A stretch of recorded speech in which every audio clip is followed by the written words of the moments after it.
Welcome everybody to our event, My Life, My Business. Wish I was here, and as usual, our theme ranges around how to live your life to the fullest possible.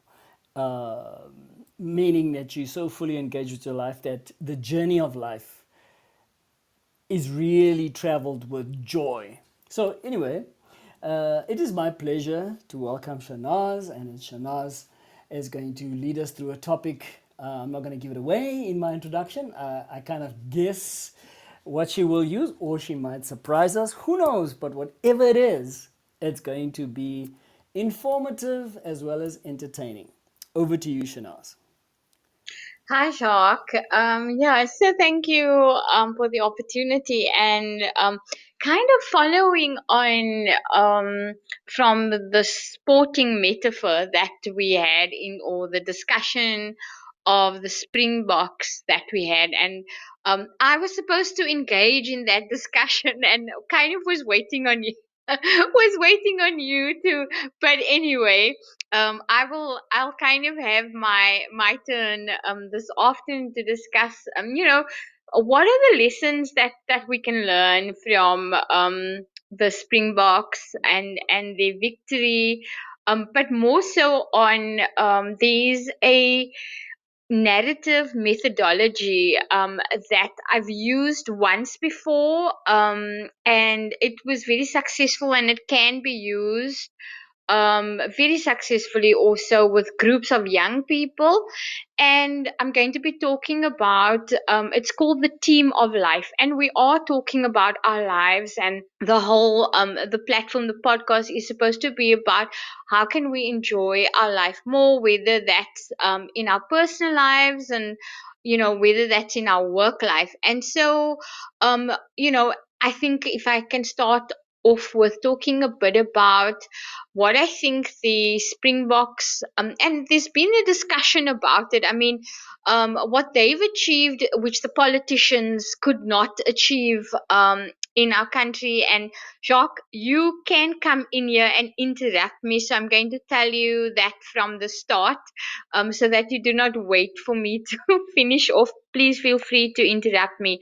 So there's been this talk about Siya Kolisi having being more popular than our president, and there's been a discussion around bringing about social cohesion and one nation in a way that our politics couldn't. And I want to tell you that this wasn't noted only now. I actually teach, and one of the articles that I use when I talk about identity and nation building in one of my courses is like a 2012 or 2015 article that talks about how why social cohesion is important for South Africa and what social cohesion is. And then very interestingly, they talk about rugby in there, that with 1994 and Mandela coming and the Rugby World Cups that we have won, how that has increased and has kind of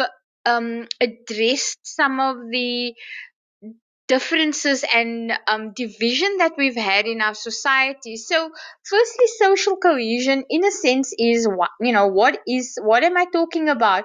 So, social cohesion is this idea that all different groups in a country, in a nation, we get along well enough so that we can work together for the well being of our country, for the well being of our society. And we come out of the experience, in a sense, as one nation or, one shared identity.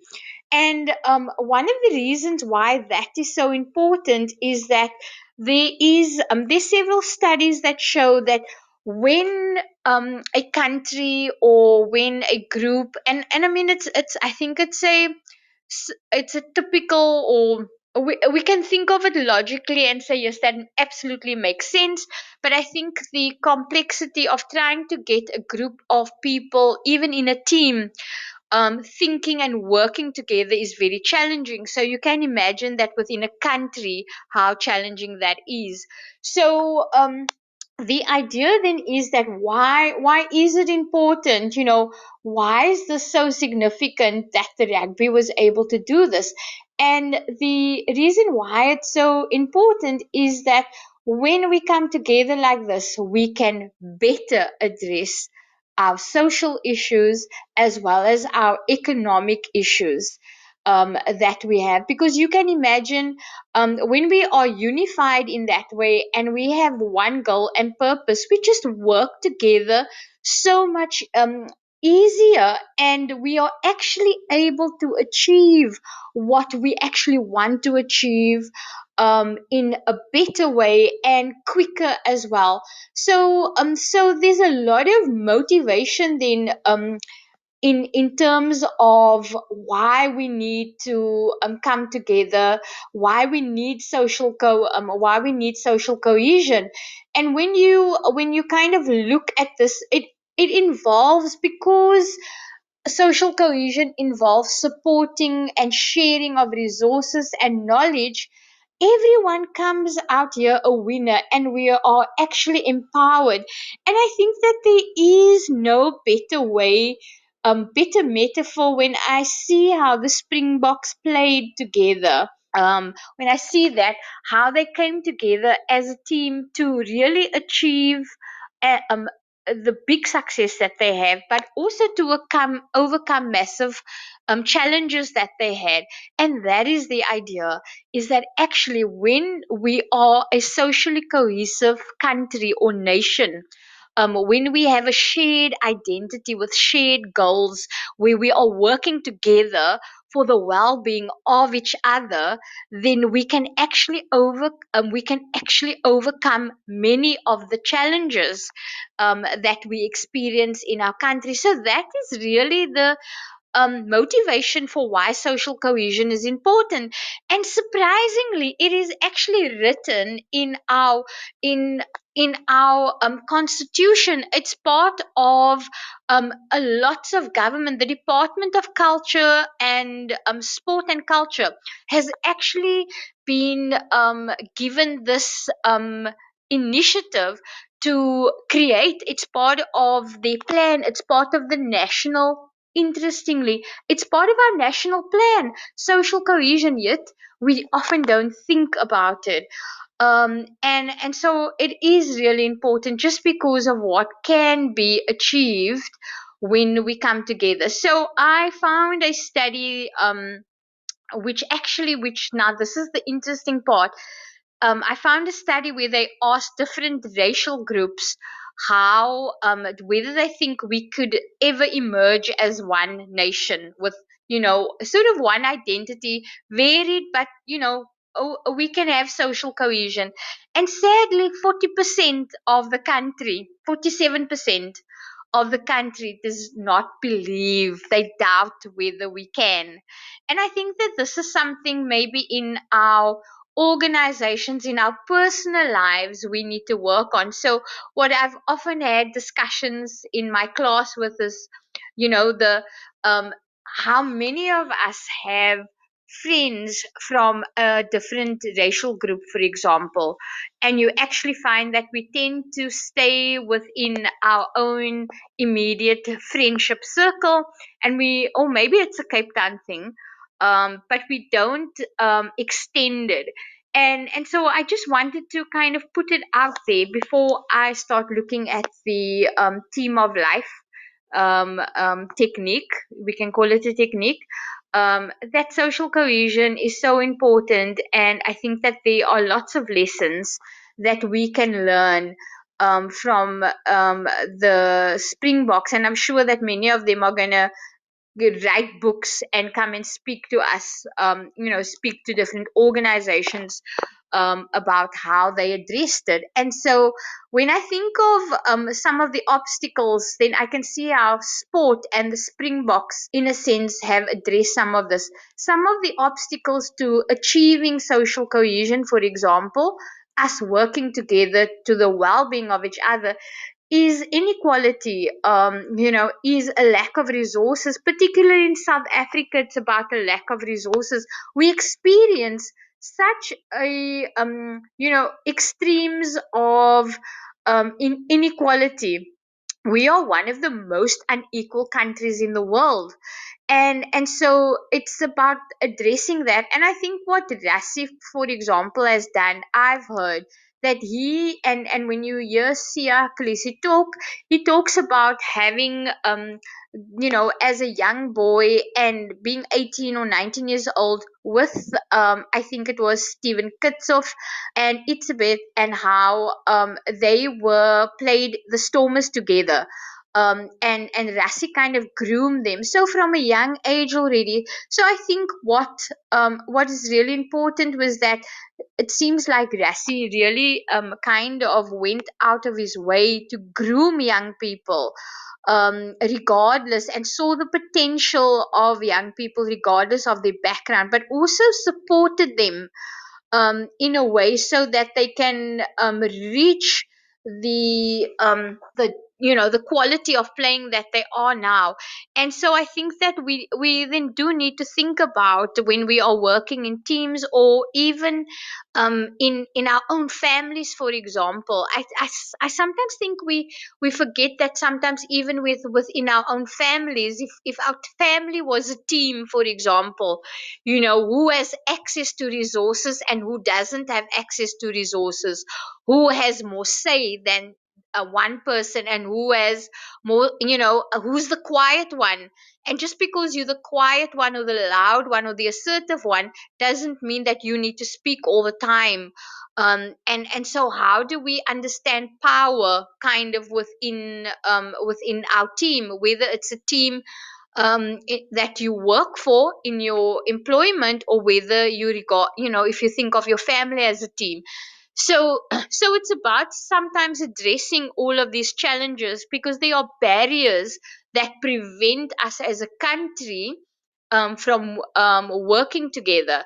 And as I've mentioned, the inequality, the lack of resources, and those are kind of key things that we need to overcome in order to kind of work together as a nation. But now, when we come to the technique that I'm going to be talking about, so I think that it's really something that we can um, kind of use in the work setting and in our family settings as well.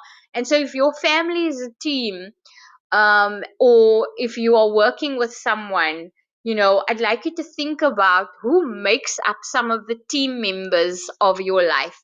And I'd like you to think about that these people can be people who are alive or no longer living. They can be present in your life now, or people you've known in the past. But and it's around people who have been most influential in your life. And often I think one of the obstacles to achieving social cohesion, but also achieving success in your life or in a team, for example, is this idea of isolation. And I know over the past couple of weeks, we've often been mentioning, the importance of connections and building your tribe. And one thing, if you are part of a team, you cannot work in isolation. You cannot work independently. Even in a family, whatever you do affects the other person. And if I even think of it broader in a community, when we think of when there's an organization, and organizations and suffer when they work in isolation. We really, in my work within government, we really encourage stakeholders to get to know each other. We encourage collaboration and partnerships, because we are a country with minimal, financial resources, and companies or organizations often struggle, but we have a wealth of human resources. We also have a wealth of creativity, and we are able to share. So, when I think of one of the strengths, I think of the Springbok team is that they play as a team. There isn't one. And when I've watched the Rugby World Cup, there are certain teams who have star players, and when that star player reaches the second half, they are exhausted, and then they've got to take him off the bench. Then whoever is being replaced, actually what happens is that person isn't as good, because this person, because a lot of the teams tend to have one, star player.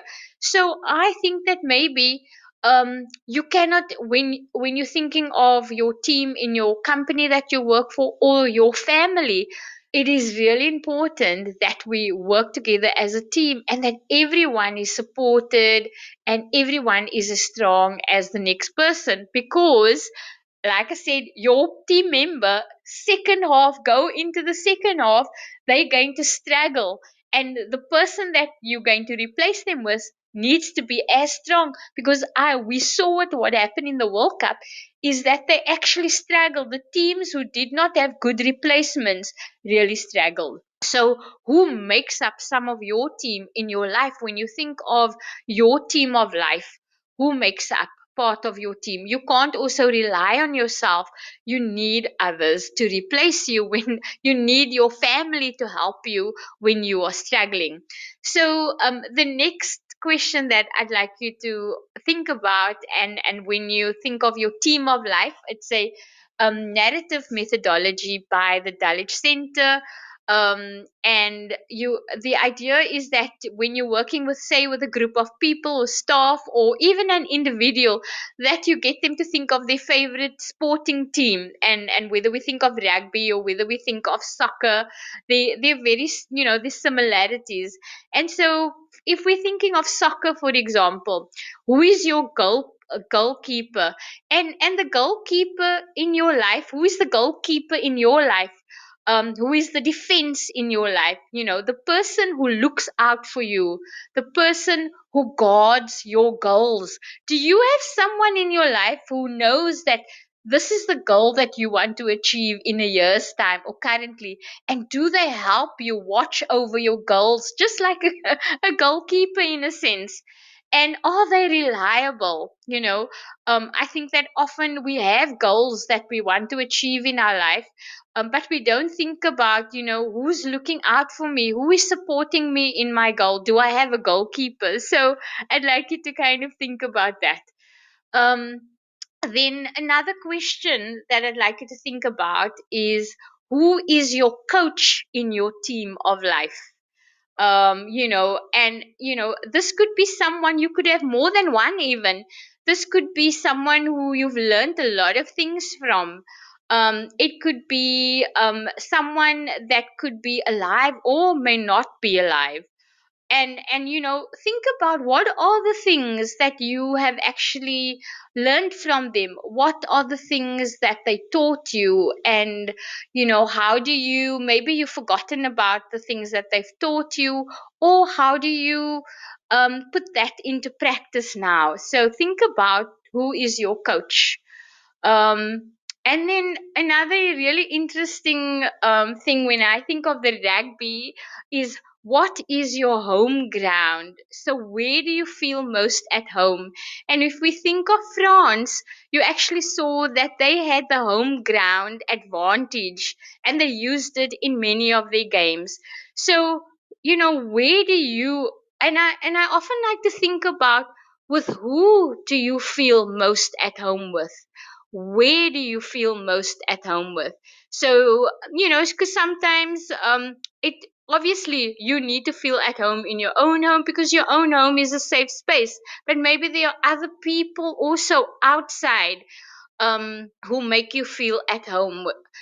Is there someone in your, if you're thinking of your work team, is there someone who you feel safe with, who you feel like, they've got my back? This is someone who, is part of where I feel most at home, or who I feel most at home with. And I think this, it's also maybe somewhere that you go regularly, but it can also be, it doesn't have to be an actual space. It can also be a space in your memories or your thoughts. and why I'm mentioning your memories or your thoughts is that maybe it's it can be a space in which you go where you find your comfort. Not every, for example, if we're working sometimes with young people, maybe there isn't a specific home space that they feel they really feel at home in. But sometimes it can be a memory, sometimes it can be a space that we go into or we think about. Or we would like to be there one day, so what I want you to think about is that sometimes feeling where we belong doesn't only have to be in a real space.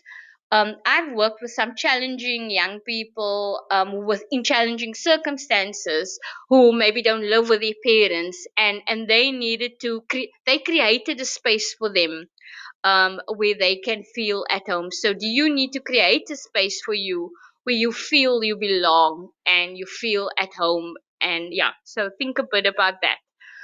Um, then another kind of space that or another question that I'd like you to think about is if you were in this if you were playing for your imaginary team, which position would you take up, and would you like to take up? Or you do you think you're a defender? Do you think you're a goalkeeper?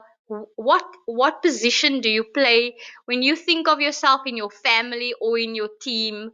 Yeah, and where would you place yourself? And so these are, it's really interesting because you can see you can kind of see yourself if, depending on which sport. And I think if you see yourself as a defender, mm, are there times that you are too defensive? Or are you protecting? And do you sometimes need to share and give the ball off to someone else sometimes? Do you hog the ball a lot? So think about that position. And then as we kind of get sort of, what I'd also like you to think about is when your team faces a difficulty, or a challenge or a player going down, what do you do? How do you respond, and who supports your team when you are faced with a challenge? Yeah, so maybe think of, if you think of your work team, think about your family team. If your family was your team that you're playing, who supports your team in difficult times. And then finally, one of the a really good question, I like this question: in your work team or your family team or your life team, what is in your first aid kit? So all of us have a first aid kit.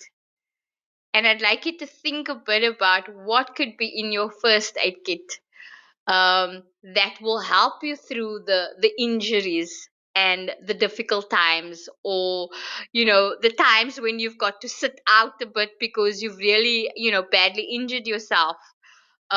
What do you keep in your first aid kit?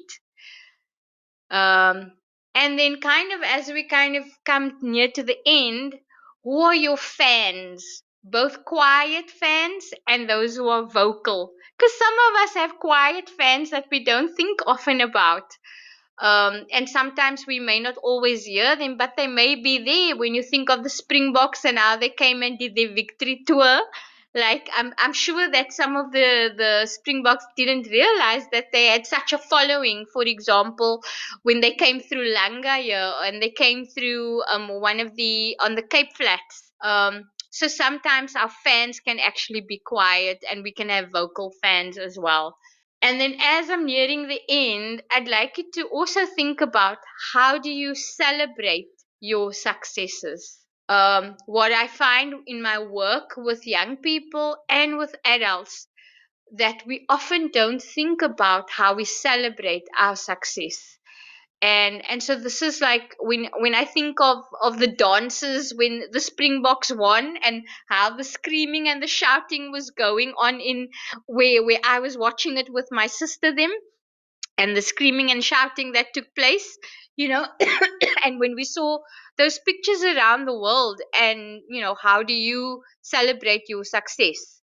How are you going to celebrate the success of your team, um you know coming this end of the year that we are at? And these are kind of some of the important things that I'd like you to think about, in terms of your team. So, Jacques, I've seen you've got made some comments there, and so please feel free to comment. That is me for now, and I will engage in a conversation with you. No, it's awesome as usual. Yes, I was making comments as we were going along. Look, I think from your preamble in terms of speaking about social cohesion, um, really hooked me in terms of exactly where it leads to, and I really resonate with the shared identity as a key, which means, when you're talking about, well, who is on your team of life. I think, and this is part and parcel of my work. Sometimes I find, well, I'm working with a natural team within an organization, and we talk about shared vision, shared mission, shared values, therefore shared strategies, shared goals, all about sharing things. But what drives shared identity, I believe, at the outset, and what we find is that when we miss something, it's that shared belief. What do we believe in the same things? That is what I don't think it's the end all and the be all, but that's the things that, if you put them in a package deal. So I would say, in the way you select your team members. First and foremost, before you select the kinds of positions they need to play on your team, I mean, obviously, if you have a natural family, that's a little different. You don't choose your family. Blood is blood, and blood comes by birth. But if you had to choose your inner circle of people, your team of life, then I would say think about shared beliefs and shared values. And everything else that you're talking about, as far as overcoming many of the challenges within the team and having the shared goals and making things more easier. I certainly like that. And there's so many of the things that you spoke about, but I guess you asked the question, what what position would you play? So obviously you use soccer, the soccer analogy as well as rugby. But in rugby, I'm just thinking about the natural place I used to play when, at school level. I used to play wing mostly, and sometimes when we didn't have a scrum half, because I was of average height, so sometimes some of the smaller guys on the park, I would have to play scrum half. And in each one of these positions, different type of thinking, um, different ways of playing the game, different ways of supporting the team is concerned. And now, grown up and following my passion, I play the role of the coach, standing on the sidelines watching my clients play and seeing the outcomes of it. I tell you, there are times when I get into the field and I want to be a player coach actually, and I found my ankles being kicked, and because as a player coach you kind of play out of position in a way, because you're wearing this dual hat. So out of what you're sharing, Shanaaz, is that also pick a position and stick with it, and a coach belongs off the field, so they can see the bigger picture, and so on. And then when you ended off, and I mean, there's lots of other things you've said in between, but for the sake of time, just what I really liked is, making sure you have cheerleaders in your life, making sure you have fans, making sure you have people that support you. Because if you think about what Sia Khaleesi was sharing, is the groundswell of support that they actually felt all the way into France while they playing France, in their sort of home ground, I think what they did was they mitigated to some, well, our support kind of neutralized that homegrown advantage. And then lastly, something I talk about all the time is pause long enough, celebrate your successes. So I think as a metaphor, it is wonderful in terms of living this journey called life, whether it's in business, career, or just generally as a person, and making sure that the one thing that we talk about, if you want to go far, you collaborate, you travel within a pack, within a team. And so thank you, Shanaaz. This was awesome. Thank you. And just to add, I think that I was when I was listening to Sia, what one of the interviews, they actually said that they had most teams do not travel with their families and extended family members.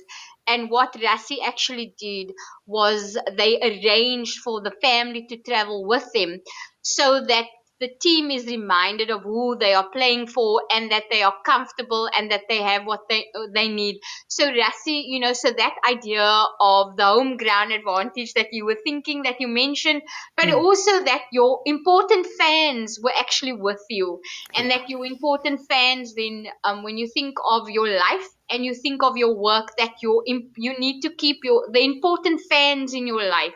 You need to keep them on the journey with you. Awesome. Thank you. So listen, maybe just to sign off this way.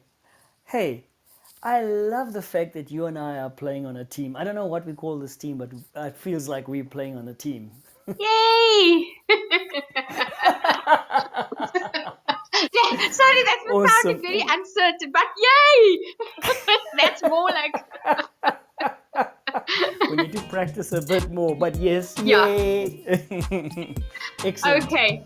All right, Shanaaz, until next Thank week, you. and everybody else listening to us, you can either listen to this playback or you can go look for the edited version on the Mufasa Coaching Practice YouTube channel. So until next time, enjoy the rest of the week.